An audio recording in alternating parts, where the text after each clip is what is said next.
Oi, tudo bem? Eu tô aqui para falar sobre um dado que chama atenção. Você sabia que, segundo pesquisas, mais da metade da população mato-grossense não tem a menor ideia do que a Assembleia Legislativa faz? Pois é. Pensando nisso, a gente resolveu criar uma campanha que resume quais são as principais funções da Assembleia Legislativa. Entre elas, fazer leis, representar a população e fiscalizar o governo. Mas tudo isso exige muito trabalho e estrutura. E o que a gente quer é garantir que você possa acompanhar de perto todas as atividades que rolam por aqui e que possa também checar se os seus representantes estão de fato dando voz aos problemas que você vive. Por isso, nós convidamos você a seguir a nossa página no Facebook, a assistir a TV Assembleia e a sintonizar a Rádio Assembleia. A Assembleia de Mato Grosso acredita que a sua participação seja a grande responsável pela construção de uma sociedade mais justa. Sabe como? Além de acompanhar, você pode também sugerir. A gente criou uma ferramenta que possibilita que você, cidadão, possa dar vida às suas ideias. E você, tem alguma sugestão de um projeto de lei? Então acesse www.al.mt.gov.br/propostas, cadastre-se e envie para nós. A sua sugestão pode virar lei. Já pensou que legal? Na Assembleia Legislativa é assim. Você participa, a mudança acontece.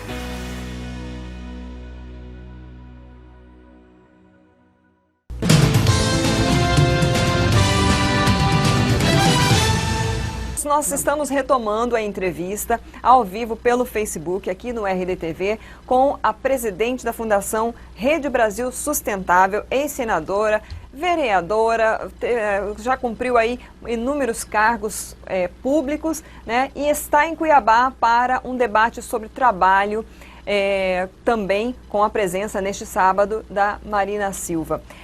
Heloísa Helena, que nós já conversamos um pouquinho aqui sobre esse evento que vai ser realizado em Cuiabá, aberto, né, a quem quiser participar. Eu vou aproveitar e relembrar aqui, vai ser então a partir das 9 da manhã no Paiaguás Palace Hotel. E agora falamos sobre as medidas contra a corrupção, e eu queria falar um pouquinho agora sobre a questão da reforma previdenciária. Na verdade, né, quando você estava ainda como senadora, lá em 2003, foi gerada uma polêmica extensa, né, com o seu posicionamento contra a reforma previdenciária à época, que inclusive surgiu aí, acho que você pode até me corrigir se eu estiver errada, mas a sua crise com o PT e a sua né, quebra ali, né? Hoje ela está posta aí novamente, reforma previdenciária, né?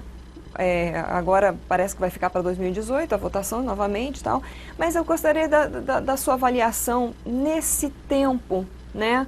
O que está mudando, se está piorando, se essa reforma vai melhorar realmente para a população? Qual a sua análise?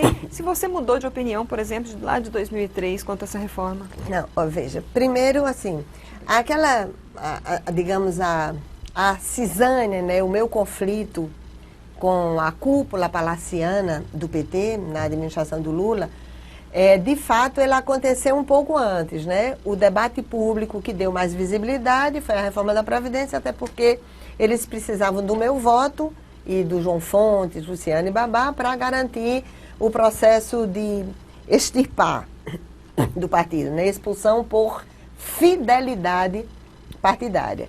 Mas já tinha acontecido antes, porque a partir do momento que a cúpula palaciana no governo Lula iniciou a sua relação de promiscuidade com o que existia de mais podre, que foi, eu acabei indo para o Conselho de Ética porque não quis votar no Sarney e nem quis votar na indicação do Henrique Meirelles, que era o presidente do Banco Central deles e que hoje é o ministro da Economia do Temer. Então, foi uma confusão grande e depois a situação piorou ainda, quando eu já mais não estava, e em função da chamada CPI do Mensalão.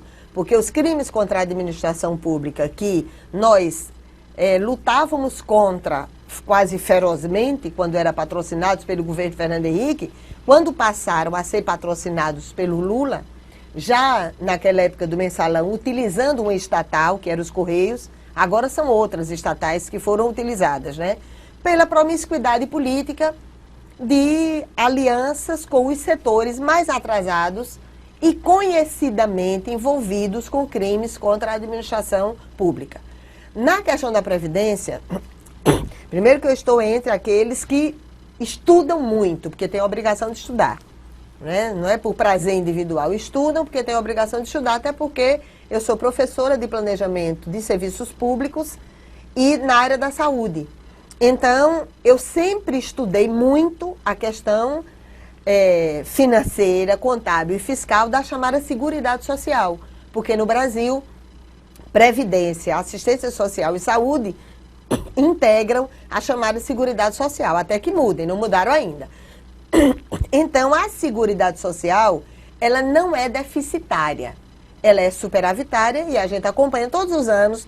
O Tribunal de Contas da União, ele faz uma avaliação sistemática em relação à questão da Seguridade Social. E faz também outras áreas que a gente acompanha, como é a área da educação, porque são aquelas áreas onde existe a destinação de recursos em percentuais obrigatórios.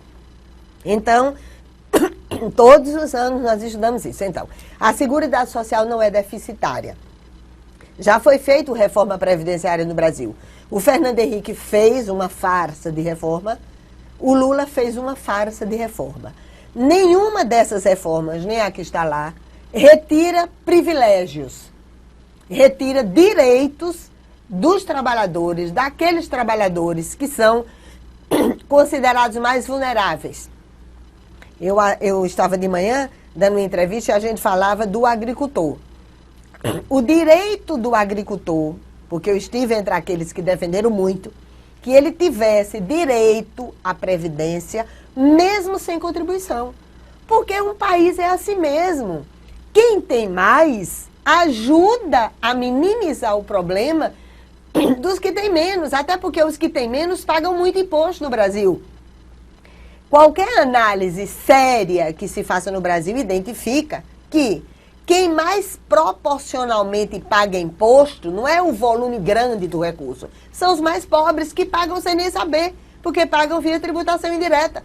A mais simples dona de casa de Cuiabá, do interior do Mato Grosso, ou de Alagoas ou de qualquer lugar, ela vai comprar qualquer coisa, um lápis, 1 quilo de arroz, o que é da chamada cesta básica de consumo, de alimento ou de limpeza, ela paga tributos altos. Então, proporcionalmente, ela paga mais do que o maior usineiro, o maior banqueiro. Não estou falando de volume de recursos, eu estou falando proporcionalmente. Então, não é justo que o Brasil, onde a população mais simples, ela não tem acesso a um tipo de renda como a Previdência, onde ela mais precisa. Eu, inclusive, defendia muito e briguei muito para que tivesse acesso, com a mesma modalidade do trabalhador rural, a dona de casa que só trabalha em casa. Trabalha muito. O trabalho doméstico é aquele trabalho exaustivo, repetitivo, não remunerado e não reconhecido socialmente, porque ninguém reconhece. Se você perguntar à dona de casa, a senhora trabalha? Ela, não. Eu digo, e quem lava a roupa? Eu. Quem cuida da cozinha? Eu. Quem lava a casa todo dia naquela repetição? Eu. Quem faz a tarefa das crianças? Eu. Quem é que cuida dos doentes da casa? Eu. E como ela, para sustentar a casa, a vida da família, cozinhando, lavando, ela não teve acesso a um trabalho fora de casa. Quando tem, é dupla, tripla jornada. Então, existem setores da sociedade que eles têm, sim, que ter acesso a um tipo de previdência. E do mesmo jeito que tem muitos privilégios. Então, essas reformas da Previdência, elas não retiram privilégios e retiram direitos dos trabalhadores mais vulneráveis. Então, não é justo que aconteça. Então, as reformas do aparelho de Estado, é legítimo que elas aconteçam. Para o quê? Para ordenar melhor uma determinada realidade perante um setor da sociedade de uma forma geral. Mas não essa que lá está.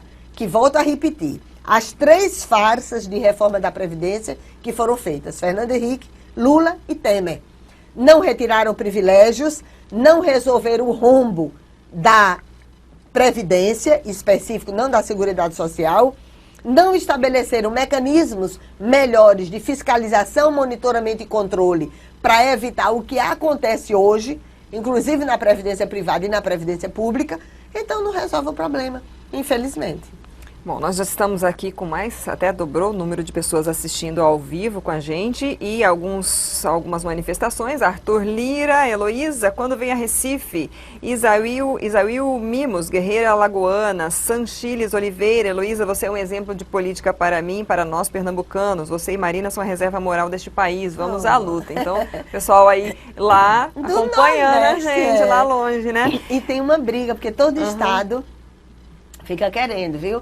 Aí o Mato Grosso do Sul. E por que vocês vão para o Mato Grosso e não vão para o Mato Grosso do Sul? Eu digo, olha, a gente não foi para Alagoas, que a minha terra não foi para o Acre, né? Da Marina. Então, a gente está fazendo um esforço para pegar algumas especificidades, seja aqui, produção agrícola, outro estado, o indicador social muito grave em relação à educação ou à violência. Então, nós até estamos tentando garantir, daqui a pouco, um segundo por região, e a gente vai fazer um esforço para conseguir em todos os estados. Tá aí, ficou a resposta, então, para vocês aí. Muitas vezes quando você é apresentada, a gente aqui te apresentou, né, como presidente da Fundação Rede, ex-senadora, ex-petista. Você se incomoda de ser chamada de ex-petista? Para você, o que deu errado no PT lá daquele princípio? Eu fui, por exemplo, da geração dos carapintadas, né? Uma geração, uma fase tão importante, tão idealista. Na sua visão, Lídice, agora imagina a geração cara pintada, né? Eu sou mais velha que você, mas nós lá já estávamos lutando novamente na cara pintada, né? Imagina como é que você se sentiria vendo o Lula no meu estado e a Dilma apoiando o Collor. Imagina, apoiando o Collor, Calheiros e qualquer um outro, porque são capazes de qualquer coisa, né? Para aniquilar quem pela frente passe ameaçando seu projeto de poder. Não estou falando de todos os petistas, porque nem todos da direita eu não respeito e nem todos, né, da esquerda também não, e nem do PT também. Existem pessoas valorosas no PT. E existem ladrões dos cofres públicos que nem deveriam poder ser candidatos e que infelizmente, né, são ostentados como os principais quadros do PT. Então, embora eu esteja entre aquelas que já rompi há muito tempo, né? Porque o que eu dizia há 13 anos atrás, se há 13 anos atrás as pessoas tivessem escutado, talvez a gente não estivesse vivenciando hoje o que a gente está vivenciando, não é verdade? Então, eu me sinto, em relação ao PT, tem uma coisa assim, que ao contrário do que as pessoas acham que eu comemoro muito o que aconteceu, porque como há 13 anos atrás eu estava brigando contra eles e agora os vejo na situação que estou hoje, as pessoas acham que eu comemoro porque fui vítima da perseguição implacável deles. Eu não tenho esse mimimi, entendeu? Eu não comemoro porque, infelizmente, no Brasil, a esquerda ficou sendo considerada como ladrões dos cofres públicos em função da experiência que eles implementaram na máquina pública. E isso é muito ruim, até para um padrão sério de debate econômico e ideológico. Alguém que quer seriamente debater os rumos de um país, introduzindo elementos de vivências no Brasil e fora do Brasil, introduzindo elementos ideológicos, programáticos, vivências respeitosas, independente de ser considerado de direita ou de esquerda, e gente que não se considera nesse padrão, que é o padrão, a formulação mais antiga na qual eu me identifico como sendo de esquerda, e Marina que não é assim. Quando diz, você é de direita, de esquerda, de centro-esquerda, ela diz, não, eu sou sustentabilista. Ela não se enquadra nesse tipo de padronização, que é uma padronização até mais antiga, na qual eu me encaixo também. Não é isso. Então, o que eu vivenciei, sendo perseguida de forma implacável, inclusive para ser derrotada, porque eu fui derrotada para o Senado em 2 eleições, e eu sei o papel que Lula e Dilma fizeram lá no meu estado, apoiando Renan Calheiros, Benedito de Lira e Collor para me derrotar. E conseguiram me derrotar. Não conseguiram me vencer, né? Porque eu não assinei a rendição da covardia para me calar diante deles, que ousaram pensar que a todos podiam comprar e não compraram. E não podiam comprar a todos, porque não apenas eu, o Marina e outros mais. Mas eu agradeço muito a Deus Porque eu fui testada na política. Não tem aquela história que diz que quer conhecer alguém do poder? Não, não, o poder não muda ninguém, não. O poder revela quem as pessoas são. O poder não muda as pessoas, o poder as revela. O dinheiro não muda as pessoas, o dinheiro revela se ele é. Se o cara é mau caráter, covarde, aí não adianta, com a estrutura de poder ele exacerba aquilo que efetivamente ele já é. Então, dessa minha experiência lá, eu tenho que agradecer a Deus, porque eu fui testada entre ter cargos, poder, dinheiro, ser aquela de Alagoas que podia estar fazendo obras, não sei o quê, obras que depois você descobre que era tudo propina, né? Mas que eu sei o quanto isso impacta nos processos eleitorais. Eu sei o quanto isso impacta nos processos eleitorais, porque se você não é ladrão dos cofres públicos, não tem dinheiro para comprar eleitor na campanha, não anda fazendo obra comendo propina de um ou outro setor, isso é desastroso do ponto de vista eleitoral para muitas pessoas. Então, eu não me incomodo dos passos que eu dei. Eu me orgulho, não o orgulho demagógico e vaidoso, porque eu perdi muitas coisas na minha vida. Eu tive perdas pessoais também, né, pelas escolhas que eu fiz. Mas não tem mimimi em relação a isso, não. A gente faz as escolhas na vida, continua trilhando, enxuga as lágrimas, olha para as cicatrizes que as batalhas deixou e acha como tributos sagrados, porque você não assinou a rendição da covardia. É um preço altíssimo, muito grande, de não ser das chamadas panelinhas de poder. Mas esse, quando dizem ex-petista, é de muito tempo atrás. Aliás, nosso processo de expulsão já debutou até, quando nós saímos, né? Agora no mês de dezembro. Eu brinco dizendo que foi o presente de Natal que eles deram, 15 né? 15 anos já, né? É, mais de 15 anos, né? Mas eu não me incomodo nem um pouco, porque por lá passei e quando eles estavam no poder, que foi o auge do poder deles, nós os enfrentamos, entendeu? E enfrentamos mesmo, enquanto muitos no país calaram, porque tem muitos no país que hoje falam, mas quando eles estavam no auge da estrutura de poder, manipulando e comprando a muitos, nós não nos acovardamos e os enfrentamos com muita resistência e pagando um preço alto por isso. Temos aqui Erundino Prado, Heloísa Helena, uma mulher arretada, cabra da peste. André Zarpelon Cavalcante, essa mulher é uma visionária, já sabia que o PT era uma quadrilha, grande mulher e inteligentíssima. A gente sabe que essa relação, esse tema, né, do PT, ele traz, é uma relação de amor e ódio, né? E eu então, tenho assim, tem gente que ama lá, e muitos odeia. amigos queridos, valorosos lá. É aquilo que eu te dizia antes. Eu tenho como amigos pessoas que eu debato amorosamente e respeitosamente e que pensam um mundo totalmente diferente de mim, que podiam ser até caracterizados como direita. E eu tenho amigos queridos, que eu sou madrinha dos filhos e que às vezes a gente até evita conversar muito de política e que são pessoas honestas, valorosas e que são do PT. Eu digo infelizmente, né? Mas que são do PT e que não é por isso que eles não são honestos e valorosos. Eles pensam um mundo diferente do meu. Então ficou isso realmente, ficou essa... É por isso que eu digo assim, que Marina seria a melhor pessoa para o Brasil. Os atributos que muitas pessoas a desqualificam, porque dizem que ela é uma pessoa muito calma, que é uma mulher corajosa e tem um temperamento diferente do meu. Mas é uma mulher igualmente corajosa, muito corajosa. Mas talvez fosse importante para o Brasil, porque como ela tem a tolerância de conviver com diversos setores da sociedade, poderia unir o Brasil. Então, aquilo que falam mal dela, né, as características de Marina, que muitas vezes as pessoas utilizam para atacar, deveria ser enaltecida, deveria ser considerada uma virtude. Para num país tão dividido, de amores e ódios, os mais diversos, na conveniência do processo eleitoral, que essa grande mulher é a pessoa mais capacitada para unir o Brasil, para dialogar respeitosamente com o Brasil.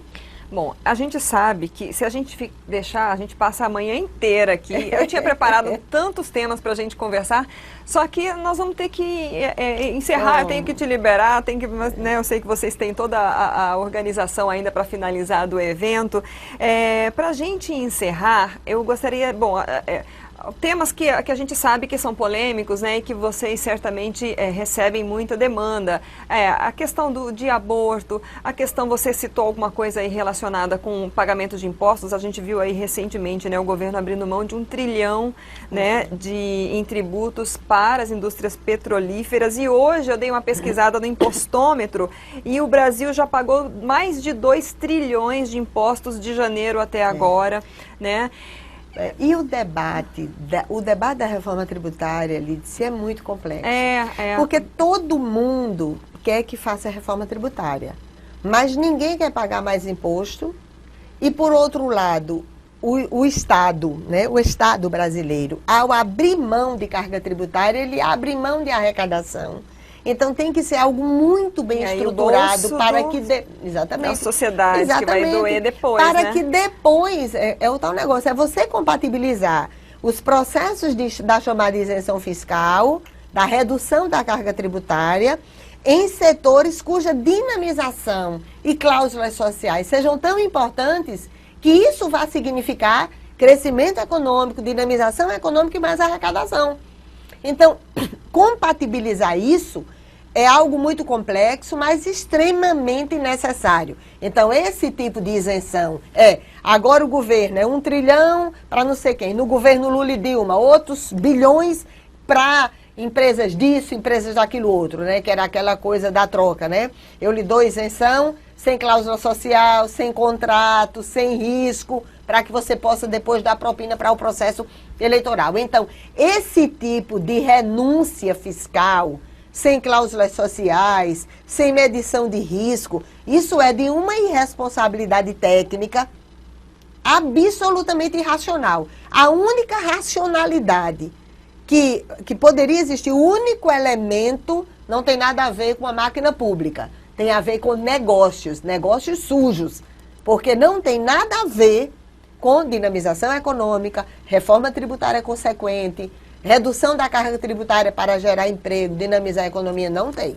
Esse tipo de isenção, né, que ao longo da história recente tem sido feito, agora pelo Temer, Lula e Dilma, Fernando Henrique, não adianta. Infelizmente, a prova é que, você diz, não tem uma reforma tributária no Brasil. Qual o modelo de pacto federativo que a gente quer? Nós discutimos bastante isso em Salvador. É um modelo competitivo, é cooperativo? Como resolver diferenças tão grandes que esse Brasil tem? Diferenças regionais, dos indicadores sociais, do processo econômico. Como é que a gente pode fazer isso? Se pode.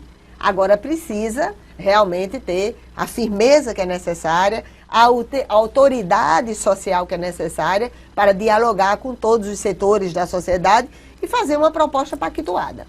Bom, seu fã-clube aqui está aumentando cada vez mais. O Mankátia Talon, gosto muito de Heloísa Helena, precisa voltar para o Senado. Parabéns pela história de vida. O Isaíu já tinha mandado uma mensagem, mandou outra mensagem. Obrigada. Admirava desde criança, não via a hora de poder tirar o chapéu para ela. Olha, isso é tão lindo quando diz assim, tem gente que acha que eu fico incomodada, porque hoje eu já tenho cabelos brancos, né? Sou vó.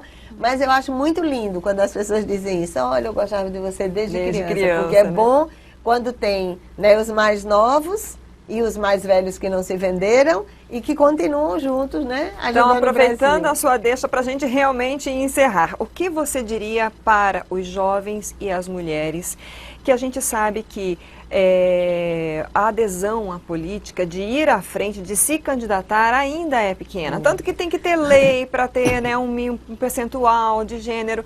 O que você poderia dizer, a gente está aí, né, prestes a um ano eleitoral, 2018, para estimular, de repente, essa juventude e as mulheres, que acho que assim, não sei se é impressão ou se houve muito, se há uma desesperança na política, mas por que um jovem e uma mulher devem ir para a política, na sua opinião? Olha, no caso das mulheres, veja, nós somos maioria da sociedade, estatisticamente. E, de alguma forma, nós somos responsáveis pelo outro lado na sociedade, né? Porque Os meninos nasceram de mulheres, mulheres criam, mulheres cuidam, mulheres se relacionam com os outros no ambiente de trabalho, na vida da sociedade. Então, nós mulheres também temos que refletir muito como nós criamos os nossos meninos e como a gente convive com os homens nas nossas vidas. E como a gente se relaciona com outras mulheres também.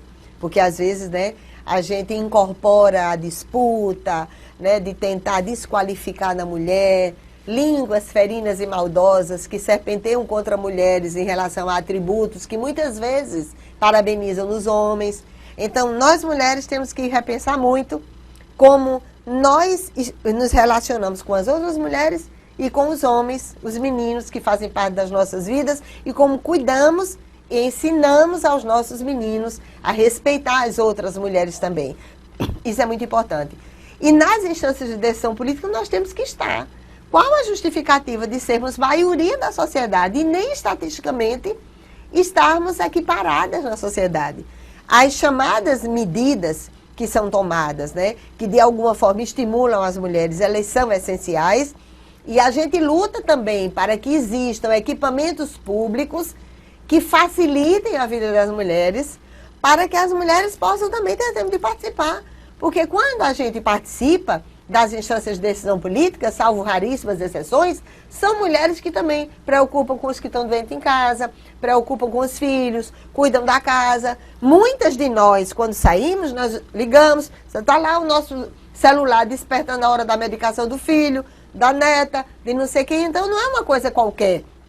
Muitas vezes a militância política é a tripla jornada de trabalho. Então, mas é muito importante que nós estejamos. É importante que nós estejamos lá. Não apenas para estarmos em algumas áreas lutando por... Nós temos que lutar por educação, por creche, porque sabemos a importância disso na vida de uma criança e de uma mulher que estuda e trabalha. Nós lutamos por emprego porque muitas vezes é a mulher de um desempregado ou de um filho desempregado que sofre intensamente mais quando isso está acontecendo. E ela tem que estar no mercado de trabalho também. A vida da cidade, quando não tem uma lavanderia de qualidade, quando não tem uma escola de qualidade, quando não tem um transporte de qualidade, que ela tem que sair arrastando os filhos e os doentes e outras coisas mais, a mulher sente infinitamente mais.